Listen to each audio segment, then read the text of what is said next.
5, 4, 3, 2, 1. I'm John Miglash for the WDMA, searching the world for direct marketing and direct mail every day. And we also take some very, very controversial ads and talk about those. And so jumping right in, I might not have talked about this, but Ask Dabich, which I think is a pseudonym for Ask Rappling, who I consider a friend, influential person on LinkedIn, and she has the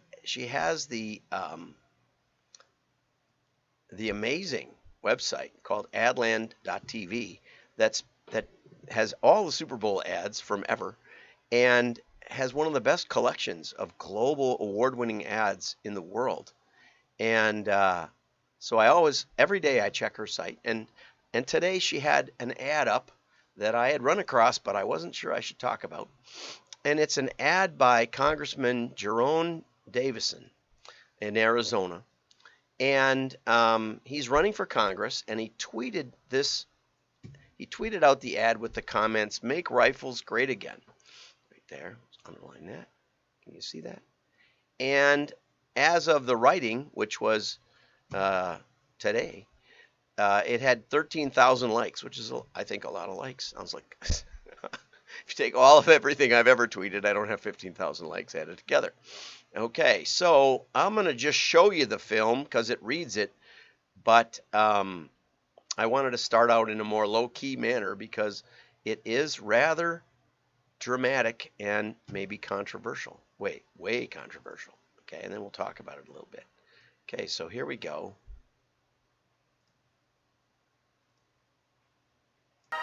Democrats like to say that no one needs an AR-15 for self-defense, that no one could possibly need all 30 rounds. But when this rifle is the only thing standing between your family and a dozen angry Democrats in Klan hoods, you just might need that semi-automatic and all 30 rounds.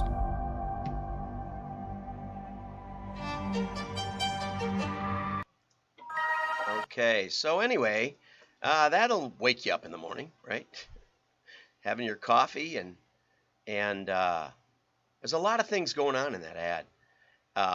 We'll talk about them from a marketing standpoint, but I also wanted to mention that I took a second and searched on this topic because I remember watching a documentary that said basically that part of segregation was gun control measures, that blacks have been limited in their gun ownership since the Civil War, obviously before the Civil War. And so I was kind of stunned. Here, 2 weeks ago, MSNBC, black gun ownership is on the rise. The New York Times, why some black Americans need guns to feel safe. Okay, the View, more black women purchasing guns. Black ownership on the rise in the age of Donald Trump. That was from 5 years ago. Why so many black people are buying guns. Apparently, gun ownership is up 60%, especially among black women this year in 2022. And so, I'm not the only one asking this question, right? That's the important point. And, it's an interesting question that I don't obviously know much about, but the last time I was at the range in Milwaukee, my daughter had bought me some shoot time for Father's Day. So the two of us went together, and we were next to another dad and his daughter, which I thought was neat. And she was kind of afraid to shoot. She wasn't 100% comfortable. And he had a 9mm and really nice H&K, I think. And I had along with me a 22 Colt for target shooting, and I had taught my daughters to handle guns with that. It's very, very, it's heavy, so there's no recoil, but it's very, very nice to shoot. And so I let his daughter shoot the 22, and he let me shoot his 9mm, and we just had a great time. Oh, I don't know if I mentioned he was black. He and his daughter were black, and we had a great time. I wish I would have got his name. because we did. Going to the range is sort of like going bowling. You meet people that you probably wouldn't meet otherwise, and you can have a really good time. But then he had an AR-15 along too, and he let me shoot that. And I got to say, that thing is it's a whole nother level from the 22 target pistol. So it's an interesting topic, and one that Ask decided to open up the door for. Um, I started thinking about there are arguments in here, gun ownership, black gun ownership, and there's some history of black gun ownership. And what was interesting about it is that if you think about it, most of the limitations on gun ownership are in cities like Chicago or Highland Park, or the area that's controlled. Highland Park is all Democrat city officials. Chicago's been Democrat for decades. Minneapolis is all Democrat. So we have the greatest gun laws in cities and states, New York, California, that are controlled by the Democrat Party and have a higher percentage of black Americans. So one could say, I think, could make an argument that since 100% of the Democrat Party is in favor of limiting the Second Amendment, and and one of their main constituencies is black Americans, that they've been limiting the rights of blacks, which is, I think, Jerome's point in his ad. Now, let's go on, because we always go on, and let's talk about split testing. Okay, and just to fit this in, this is from Deborah Daly, co-owner of Buckaroo Marketing, which I kind of liked, from 1999. And she says split testing is an old-fashioned marketing tool. That's right. I mean, in Scientific Advertising by Claude Hopkins, written literally 100 years ago, he argues that we don't need to know what effective advertising is like. We have at least 50 years of split test history where what is effective has been proven. And so it's very, very old fashioned. So there's 150 years of split test history, mainly with the direct mail industry. And but Deborah argues that it's even more powerful in the age of digital marketing. Okay, she also calls it A/B split testing. And part of why we called it A/B split testing was because we would literally take pages of printouts of names and cut them in half with a big paper cutter, a big stack, and just chop them in half and run half the stack one offer all the way through and half the stack the other. And we knew that we were getting essentially AABB, AABB, AABB. We were getting whatever the sequence of that, whether it was zip code or something else, it was getting split every other name, more or less. And so we knew that we had a random split. That was the point of the A/B split. And because we had a random split, if we did something significantly different and we tracked it. Now, there have been days when I took the fat, juicy magic marker and went down the side in purple, slowly down the side of a stack of printouts or order forms or envelopes or something. I remember doing that because we forgot to put the key code on the package, and we wanted to make sure we knew which offer was which, and who was getting which stack. And so when they were mailed back in, we could see the blue ink spot. Nobody would know what that was except us. You can also do it with a drill press. We want to know the ancient techniques of direct mail. And you could just say, well, we're going to punch a hole in the upper right corner of A and the upper left corner of B, or vice versa. And as long as you kept track of that, you'd know. You try not to drill through anything important, and you'd know which split you had. But Deborah argues that it's even more important in the age of digital marketing. called split testing. And she says that split testing is rooted in direct marketing, and before that, direct mail. Okay, like when I joined the WDMA, no, when I joined the DMA, before that, it was actually called the DMMA, which was the Direct Mail Marketing Association. Direct Mail Marketing, DMMA, right, exactly. And then they tuck out mail because they wanted to be more homogeneous, so she says you might test whether to sell something for $89 or $99. See which one did best. And of course, she doesn't exactly say this. It's not which one gets the higher response. It's which one generates at least the most gross margin. But really, the most gross margin minus the mailing cost. But if you mailed them equal package, that should be a wash, minus order processing cost.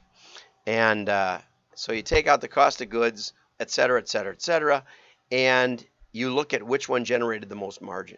Because the $89 one will probably almost always get the higher response. Not always.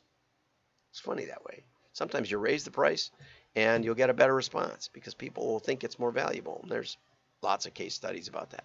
But let's just say, in general, most of the time, there's a cross correlation between response and average order size. The higher the average order size, the lower the response. So the higher the price, the lower the response. Okay, but the question is whether that lower price, now, if your cost of goods was, say, $50, so you'd make $49 on the $99 one, gross margin, but you'd only make $39 on the $89 one. Now, the question is, if you only got a little bit more response on the $89 one, you'd actually have more margin on the $99 one. Does that make sense? It's important to understand these economics, right? But the key in this thing is responses, not just responses, but tracking, okay? And she says, okay, you run different tests of envelope, headline, offer, language, right? And then you might be even able to project the response. And then if you can project the response, you can project the sales, you can project the margin, you can project all of it. And that's how I got started in computers, was building little spreadsheets that would help you project those numbers based on those factors, okay? But she says with an email, you can test your effort with the subject line. You can look at open rate. And the hard part about digital is that's oftentimes where the process stops, right? It stops. As we could just test response in the above example, we can also just test open rate, right? We can test click-through. But oftentimes, the email is designed to go to your website, and without superior tracking effort, without setting it up properly, you may only have the open rate. Also you may have a banner ad and you test the clicks, and you can do that in minutes. You can test subject A versus subject B. The tricky part is that oftentimes you can't test the full distance of the process. You can't test down to EBITDA, and that's where you need to be, right? And in fact, even more than that, what we'd like to know is what's the lifetime value. And so real direct marketers, real direct mail people would test the ad source, and they'll categorize ad sources and lead generation sources and customer acquisition sources. And so what they'll see is not only did we make money on the first order, but did we make money on the second? What percentage converted to the second one? And then we start looking at what was the downstream value after a year or two. And oftentimes the vehicle that generates more response also generates a lower long-term value. So if you acquire your customers with a catalog, oftentimes those customers are more likely to come back and order and continue to order. Whereas if you acquire your customers with, an Amazon item, oftentimes they're not even worth mailing because there's just no downstream value. And we understand that by taking a segment of them and mailing them. And that's also what Barbara's talking about here. So testing involves your entire order processing stream. It involves keeping track for a long time. And that's where the customer database was developed. I was reviewing some of the work I'd done in the past, and I remember going to Gurney Seed and Nursery, and they had all the past orders. They would just print out a sheet, a shipping label, and they would save a copy on duplicate paper, and they didn't know who had ordered twice because it was all just sheets of paper and boxes. And we suggested they key that in so that at least they could see who was a multi-buyer, who had ordered more than once. And they did that. And that was kind of the start of us building databases. People started saying, well, can you put that together for us? We understand your spreadsheets. Can you put it in a computer? And we said, yeah, we'll do that. And then we started to learn about the long-term value, and we started to learn about the factors that can influence lifetime value, and how the split test is just the beginning of the process. So if you're struggling with understanding what's actually building your company and giving you the longest term value, giving you the best return on your investment, on your acquisition and your ad spend, we've coached a lot of companies through this. There's a sort of a language barrier between IT, who's very procedural, likes to get it specified and programmed and debugged, and marketing, that's always asking new questions, always asking, if this, then what if? Drives the IT people nuts. So if you have that problem in your company, and almost every company does, we've been in that role maybe more than any other, of translator between the marketing and the IT. And oftentimes what marketing is asking for is either impossible or ill-conceived, because that's fine. They're opportunity people. They're always thinking of new things they could look at. But it drives the IT people nuts. So they know half the things that marketing asks for they don't really need. They just don't know which half. So anyway, give me a call. Happy to get involved. Have a great day. And as always, I hope I made you think a little bit. Thank you. Ask again for your thoughtful piece. The world is complicated. It's hard to know what's really real and what's going on. So thank you for watching. Bye-bye.